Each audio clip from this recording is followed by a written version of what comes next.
Hello friends, जय माता दी। कैसे हैं आप सब दोस्तों। आज मंगलवार है, बालाजी का वार है। सच्चे मन से जो कोई ध्यावे उसका बेड़ा पार है। बोलिए पवन पुत्र बजरंग बली हनुमान की जय।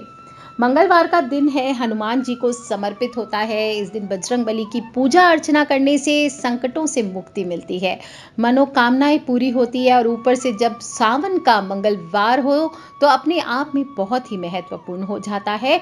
इस दिन जो भी आप उपाय करते हैं उसका कई गुना आपको फल मिलता है।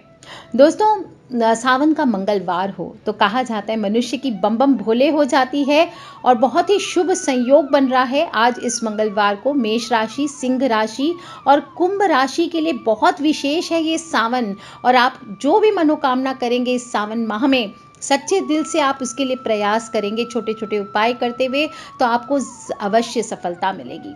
सावन का महीना है, जल तत्व का महीना है। और इस महीने में आप शुक्र और चंद्र दोनों ही मजबूत होते हैं। और शुक्र क्या करता है, हमारे जीवन में लग्जरीज को प्रदान करता है। जो चंद्रमा होता है वो हमारे इमोशनल हेल्थ को देखता है और बहुत ही सरलता से सुख और समृद्धि प्रदान करने वाले ग्रह हैं। अतः इन दोनों ग्रहों को मजबूत करके आसानी से कोई भी मनुष्य अपने भाग्य को मजबूत कर सकता है। धन और ऐश्वर्य के लिए शुक्र और चंद्र के साथ शिव जी की उपासना बहुत लाभकारी होती है। और सावन के महीने में हर सोमवार तो आप व्रत करते ही हैं, पूजा आराधना करते ही हैं, लेकिन एक बार ध्यान से मंगलवार के दिन भी शिव पूजन करके देखिए, क्योंकि ऐसे भी हनुमान जी को शिव जी का ही रुद्र अवतार माना जाता है। अतः इस दिन जो भी मनुष्य बजरंग बली की सच्चे दिल से पूजा करता है, शिव जी का अभिषेक करता है, उसकी हर मनोकामना अवश्य पूर्ण होती है। शिवलिंग पर आज की शाम जल की धारा अर्पित करें। प्रदोष काल में विशेष रूप से पूजन करें, और सुबह हो शाम हो कभी भी कर सकते हैं। वैसे किसी भी सावन के मंगलवार को आपको ये उपाय करना चाहिए। और दरिद्रता नाशक मंत्र होता है विशेष, उसका जप करें। शाम को क्या करेंगे, अपने घर के ईशान कोण में अगर आपके पास बजरंग बली की फोटो है तो बजरंग बली, शिवलिंग है तो शिवलिंग की जलेरी, जो जलधारी है, जल का निकास जहाँ से होता है वो उत्तर की तरफ हो, ऐसे आप विराजित कर लीजिए। शिव जी को जल चढ़ाइए और या फिर हनुमान जी की फोटो रख लीजिए। उनके सामने एक लाल कलावे की बाती का दीपक जला लीजिए और उस दीपक में आपको घी का यूज़ करना है। अगर आप अफोर्ड नहीं कर सकते हैं घी, तो आपको सरसों का तेल या तिल का तेल लेना चाहिए और उसमें आपको थोड़े से काले तिल डालने हैं और एक काली मिर्च का दाना डालना है। सिर्फ एक काली मिर्च का दाना डालना है। इसे डालना है एक काली मिर्च का दाना। पहले दीपक जला लीजिए और फिर वो एक काली मिर्च का दाना आपको हाथ में ले लेना है और फिर दारिद्र्य नाशक मंत्र बोलना है। ओम दारिद्र्य दुख दहनाय नमः शिवाय। क्या बोलेंगे आप? ओम दारिद्र्य दुख दहनाय नमः शिवाय। इस मंत्र का आप जप करिए और यथाशक्ति इसके बाद 108 बार आपके पास रुद्राक्ष की माला हो, चंदन की माला हो, उससे जप करने के बाद आप इस जो काली मिर्च है इसको आपको दीपक में डाल देना है। ध्यान रखना है, दीपक में घी पूरा भर के डालना है। ऐसा नहीं कि पूजा करते करते बीच में या घी का दीपक जलाना है तो कंजूसी से बिल्कुल थोड़ी सी घी डालेंगे, नहीं। जो दीपक आप जलाएंगे उसमें प्रॉपर मात्रा में 3/4 एटलीस्ट, दीपक में अगर जमा हुआ घी है तो 3/4 और अगर गला हुआ घी है तो ऊपर तक आपको भरकर आपको जलाना है। और इस प्रकार से दारिद्र्य दुख नाशक मंत्र को बोल करके वो काली मिर्च का दाना उसमें डाल दीजिए और फिर वहीं बैठ करके थोड़ी देर, आपको गिनती नहीं करना है, आंखें बंद करिए, भोलेनाथ से, रुद्र से, बजरंग बली से कनेक्ट कीजिए और आंखें बंद करके ओम नमः शिवाय, ओम नमः शिवाय, ओम नमः शिवाय इसका जप करिए। इसके बाद एक हनुमान चालीसा का पाठ करना है। साथ ही साथ अगर आप संकट मोचन हनुमान अष्टक का पाठ कर सकते हैं, जो लोग भी बुक पढ़ते हैं हनुमान चालीसा का, उसमें आप पीछे घुमाएंगे तो आपको वो पाठ मिल जाएगा, उस पाठ को करें। और फिर आप थोड़ा सा शहद लेकर के, अगर शहद है तो शहद, नहीं तो घी लेकर के आपको बिल्कुल थोड़ा सा उसको पानी में डाल लीजिए और फिर से वापस आपको शिवलिंग पर जल अभिषेक करना है। अगर नहीं है शिवलिंग आपके पास तो जा करके किसी पौधे में ये आप डाल दीजिए। दोस्तों, आज के दिन जो लोग भी ऋण से, कर्ज से परेशान हैं, ऋण मुक्त होना चाहते हैं, तो मंगलवार की शाम आपको शिव मंदिर जाना चाहिए। और अगर आपके पास घर पे शिवलिंग है तो भी आप ये उपाय कर सकते हैं, नहीं तो कोई भी आसपास शिव मंदिर चले जाइए आप, और वहाँ बैठ करके आप ओम नमः शिवाय का 2-4 मिनट भगवान से कनेक्ट कीजिए। और साथ ही साथ थोड़ा सा शहद लेकर के जाइए, और शहद को हाथों में ले लीजिए। छोटी शीशी बिल्कुल जो आती है शहद की, वो आप खरीद कर लेके जा सकते हैं, उसे हाथ में लेकर जप सकते हैं। और नहीं तो कोई चमची में या कटोरी में शहद ले लीजिए थोड़ा सा, और फिर ओम ऋण मुक्तेश्वराय नमः शिवाय, क्या बोलेंगे? ओम ऋण मुक्तेश्वराय नमः शिवाय। इस मंत्र का आपको 11 माला का जप करना है। एक माला कितने की होती है? 108 मनके की। तो 108 मंत्र आपको 11 बार बोलने हैं। इस प्रकार से कर्ज मुक्ति की प्रार्थना करते हुए आप ओम ऋण मुक्तेश्वराय नमः शिवाय, ओम ऋण मुक्तेश्वराय नमः शिवाय बोलते हुए आपको भोलेनाथ का शहद से अभिषेक करना है। ध्यान रखें, शहद से अभिषेक करने के बाद शुद्ध जल से भी अभिषेक करना चाहिए। और इसके बाद आपको भोलेनाथ की परिक्रमा करनी है, 4 परिक्रमा।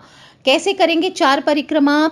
एक बार में नहीं करना है, 4 पूरी गोल नहीं घूमते हैं। शिव जी की जो जलधारी होती है उसको उलांघना नहीं चाहिए। आपको अपने स्थान से आधी परिक्रमा करनी होती है। शिवलिंग के आधे रास्ते जाइए, वापस लौट करके अपने स्थान पे आ जाइए। इस प्रकार से आपको 4 परिक्रमा करनी चाहिए। जो लोग भी विवाह आदि के लिए परेशान हैं, शादी ब्याह नहीं हो रहे हैं, तो आज के दिन आप भोलेनाथ को जल अर्पित करें। प्रदोष काल में कीजिए, रात्रि के प्रहर में कीजिए, जब भी कीजिए। शाम के बाद जो भी उपाय करने हैं, शाम के बाद आपको ये उपाय करने हैं। और आप बेलपत्र ले लीजिए, 108 बेलपत्र हो, 8 बेलपत्र हो, या 5 हो, या 3 हो, है ना, या 2 हो, या 1 हो, इतने बेलपत्र आप ले लीजिए। और इस पर आपको लिखना है श्रीम। क्या लिखेंगे? श्रीम नमः शिवाय लिखेंगे, श्रीम नमः शिवाय। चंदन से छोटी सी कांटी, अनार की लकड़ी हो तो अनार की लकड़ी से आप लिख सकते हैं, या कोई भी कांटी ले लीजिए और उसको डिप कर करके चंदन में आपको ये बेलपत्र की पत्तियों पर लिखना है। और इसके बाद आपको उल्टा करके, यानी चिकने भाग से बेलपत्र को शिवलिंग पर अर्पित करना है, और बोल नमः शिवाय का ज़्यादा से ज़्यादा जप करें। ओम गौरी नमः शिवाय, क्या बोलेंगे आप? ओम गौरी नमः शिवाय, इस मंत्र का जप करिए। और अगर आपके विवाह आदि में ज़्यादा समस्याएं आ रही है, तो आपको 2 मुखी या 6 मुखी रुद्राक्ष आपको अच्छे से 1.25 लाख जप से सिद्ध करके धारण करना चाहिए। ये आप किसी भी सोमवार को या मंगलवार को आप धारण कर सकते हैं, गुरुवार को धारण कर सकते हैं। और अगर आपको लगता है आपके सारे काम बनते बनते बिगड़ जाते, लास्ट मोमेंट में आके आप फेलियर हो जाते हैं, जिसे हम दुर्भाग्य कहते हैं कि अच्छा वाला काम हो, लास्ट में जा कर के पूरा ख़त्म हो जाता है। तो भाग्य को मजबूत करने के लिए आपको सावन माह में बेलपत्र, जल और सुगंध, थोड़ा सा चंदन का पाउडर डाल लीजिए, या कोई भी सुगंध आप इत्र डाल लीजिए, जल के लोटे के अंदर ही डाल लीजिए। और यथाशक्ति आप 11 माला, 21 माला का ओम नमः शिवाय, ओम नमः शिवाय, ओम रुद्राय नमः, ओम रुद्राय नमः शिवाय, इस मंत्र का आप जप कीजिए। और उसके बाद इससे आप भोलेनाथ का अभिषेक कीजिए। और फिर शिवलिंग पर आपको क्या करना है? रुद्राक्ष की माला अगर है तो रुद्राक्ष की माला 1.25 लाख जप सिद्धि से, या कोई भी रुद्राक्ष पंचमुखी भी ले सकते हैं।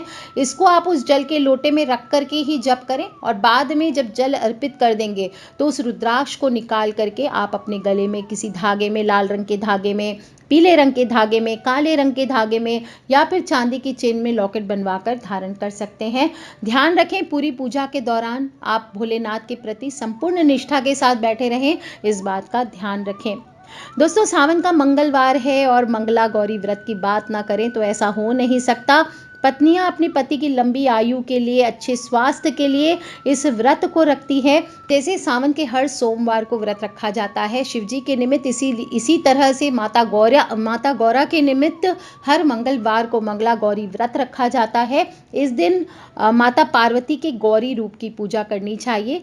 बड़ी सुंदरता से स्कंद पुराण में इसका विवरण आता है। कहा जाता है इससे दाम्पत्य सुख बढ़ता है, शादी विवाह में आ रही परेशानियां दूर होती है, और जो कुंवारी कन्याएं अच्छे पति को पाने के लिए इस व्रत को करती है। जो भी पहला मंगलवार आता है उससे शुरू किया जाता है और व्रत रखने से कई बार शादीशुदा महिलाओं के जीवन में जो कलेश आ रहा है वो भी दूर होता है। साथ ही साथ अगर पति पत्नी में तलाक की नौबत आ गई है, जिनकी शादी नहीं हो पा रही है, किसी का पति किसी गलत लड़की के चक्कर में पड़ गया है, मारता हो, पीटता हो, झगड़े करता हो, दूसरी पराई स्त्रियों से संबंध रखता हो, तो इन सब की परेशानी से माता मंगला आपको बाहर निकालती हैं। यदि नवविवाहित स्त्री इस व्रत को रखती है तो उसका पूरा वैवाहिक जीवन अच्छे से गुजरता है। जिन लोगों को विशेष रूप से कन्याओं को लव मैरिज करनी है, अगर अच्छा वर है, अच्छा घर है और सच में आप चाहती हैं कि सब कुछ सही है फिर भी शादी नहीं हो पा रही है, उन्हें भी ये व्रत रखना चाहिए। कहते हैं सावन के महीने में ही माता पार्वती ने तपस्या कर महादेव को प्रसन्न किया था और विवाह के लिए राजी किया था। इसलिए जो भी कन्या मंगला गौरी का व्रत रख करके सुयोग्य वर की कामना करती है तो माता रानी उसकी कामना अवश्य पूर्ण करती है। ध्यान रखना चाहिए ये व्रत कम से कम 5 साल तक लगातार रखना चाहिए। सावन के 4 या 5 मंगलवार होते हैं और 4-5 साल रखने के बाद आपको इस व्रत का उद्यापन अवश्य करना चाहिए। तो इस बार 14 जुलाई से सावन का प्रारंभ हुआ है। 18 जुलाई को हमने सावन की पहली सोमवारी मनाई। मंगलवार यानी 19 जुलाई आज के दिन सावन का पहला मंगला गौरी व्रत है। दूसरा मंगलवार पड़ेगा 26 जुलाई को, तीसरा मंगलवार पड़ेगा 2 अगस्त को और चौथा मंगलवार पड़ेगा 9 अगस्त को। तो सभी लोग करें, जो भी आप उपाय करना चाहते हैं वो ज़रूर करें। जो लोग भी मंगला गौरी का व्रत रखना चाहते हैं उन्हें मैं नेक्स्ट वीडियो में बताऊंगी कैसे क्या करना है और किस तरह से मंगला गौरी का व्रत रखा जाता है, इसके बारे में विस्तार से बताऊंगी। आज के लिए इतना ही। तो खिलखिलाते रहे, मुस्कुराते रहे। जिन लोगों को भी नौकरी में, व्यापार में परेशानियां हो रही है, करियर में परेशानियां हो रही है, जॉब्स नहीं मिल रहे हैं, वो आज के शाम से शुरू करके रात को 9 बजे कम से कम 43 डेज तक आपको ये उपाय करना है, बिना रुके करना है। जो लड़कियां हैं वो भी कर सकती हैं इस उपाय को, वो 27 डेज लगातार करेंगी, 2 बार इस उपाय को करेंगी। क्योंकि बीच में अगर आपके हाथ खराब होते हैं, पीरियड्स होते हैं, तो हनुमान जी की पूजा नहीं की जाती है। इसलिए जो लोग भी 43 डेज तक लगातार कर सके वो 43 डेज, अन्यथा 27 डेज इंटू 2 बार करना है। और जो पुरुष इस पूजा को करेंगे वो 43 दिन के बाद उद्यापन करेंगे। उद्यापन इन द सेंस आपको हनुमान जी को भोग लगा करके अपनी मनोकामना की पूर्णता की थैंक यू बोलना है और थोड़ा सा प्रसाद वितरण करना चाहिए। जो लोग भी लड़कियां हैं वो 27 दिन इंटू 2 बार करेंगी इस उपाय को, तो 27 दिन के बाद आप एक बार उद्यापन कर दें। इसके बाद दोबारा से आपको स्टार्ट करके उपाय को फिर 27 दिन के बाद आपको इस व्रत की पूर्णता करनी है। अब कैसे करना है वो बता देती हूँ। रात को 9 साढ़े 9 बजे आप बैठ जाइए, या इसके बाद में कभी भी आप रात को 2-3 बजे तक इस उपाय को कर सकते हैं, लेकिन रोज़ नियमित रूप से आपको एक ही टाइम पे उपाय करना चाहिए। कैसे करना है, एक उत्तरमुखी हो जाइए, एक चौकी लगा लीजिए, उस पर आपको उड़ते हुए बजरंग बली की फ़ोटो लगानी है। आपके पास आज अगर फ़ोटो ना हो तो एक बार आप अपने मोबाइल पे ही निकाल लीजिए बजरंग बली, उड़ते हुए बजरंग बली की फ़ोटो, और उसे विराजित कर लीजिए। या फिर आप कोई प्रिंट आउट ले करके उसे कार्डबोर्ड पे लगा करके भी रख सकते हैं। और फिर एक दिया आपको जलाना है हनुमान जी के सामने। कैसा दिया जलाना है आपको, एक आप पीतल का दिया हो तो पीतल का दिया लीजिए, और नहीं तो माटी का दिया ले सकते हैं। उसमें आपको कलावे की बाती डालनी है और सरसों का तेल डालना है या तिल का तेल डालना है। और फिर 1 लोटा जल रखना है, थोड़ा सा गुड़ और चना रखना है। लोटा ना हो आपके पास छोटा लोटी तो आप ग्लास में भी, छोटे से ग्लास में भी बाबा को आप भोग और जल अर्पित कर सकते हैं। आपके पास पुष्प हो तो ठीक है, अगर पुष्प नहीं है कम से कम 1 तुलसी पत्ता आप हनुमान जी को अवश्य अर्पित करें।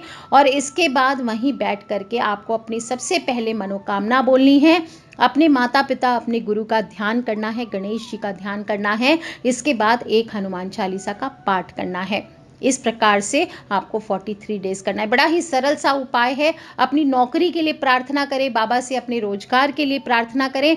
दोस्तों आप देखेंगे 43 दिन पूरे होते होते आपका रास्ता अवश्य बैठ जाएगा। बीच में अगर बैठ जाता है रास्ता, कितने लोगों को 2-3 दिन उपाय करते हैं फ़र्क होने लगता है, 1 हफ्ते में फ़र्क पड़ जाता है। तो ऐसा नहीं कि बाकी का छोड़ देना है, प्लीज़ इसे कंटिन्यू रखें, बीच में छोड़ना नहीं है। दूसरी बात, आप जो भी प्रसाद चढ़ाएंगे उसे आपको सिर्फ स्वयं खाना है, किसी और को नहीं देना है। सिर्फ जिस दिन आप पुनराहुति करेंगे उस दिन आपको ये प्रसाद को लोगों में वितरण करना है। तो दोस्तों कर लीजिए ये उपाय। बार बार सभी लोग बहुत परेशान थे कि रोजगार के लिए, नौकरी के लिए क्या उपाय किए जा सकते हैं। साथ ही साथ ये उपाय तो करेंगे ही, अपने काम के लिए, अपनी जॉब्स के लिए डट करके रहें। जो प्रैक्टिकल रीजंस हैं उन पर भी ध्यान दीजिए। कहीं ऐसा तो नहीं आप ज़्यादा बोलते हैं, कहीं ऐसा तो नहीं आप कम बोलते हैं, कहीं ऐसा तो नहीं आप बहुत डीप कलर पहन के इंटरव्यू के लिए जाते हैं, कहीं ऐसा तो नहीं आप हर चीज़ को बहुत लाइटली लेते हैं। बिल्कुल ना करें। जो तुलसी पत्ता है उसे उठा के जमा करते रहिए और जिस दिन आप इंटरव्यू में जाएंगे उसे अपनी जीभ के नीचे दबा के रख के जाइए और जब आप इंटरव्यू पूरा कर लें तो उसे पानी के साथ गिर जाएं। छोटे छोटे उपाय बताने की मैंने कोशिश की है दोस्तों। मंगलवार का दिन है, भोले बाबा का महीना, साथ ही साथ हनुमान जी का दिन है, तो सच्चे दिल से प्रार्थना कीजिए। आज मंगलवार है, बालाजी का वार है, सच्चे मन से जो कोई ध्यावे उसका बेड़ा पार है। बोलिए बजरंगबली हनुमान की जय, बोल बम बम भोलेनाथ की जय। आज के लिए इतना ही। Take care friends, love you all. जय माता दी, बम बम भोलेनाथ की जय, दुर्गा मैया की।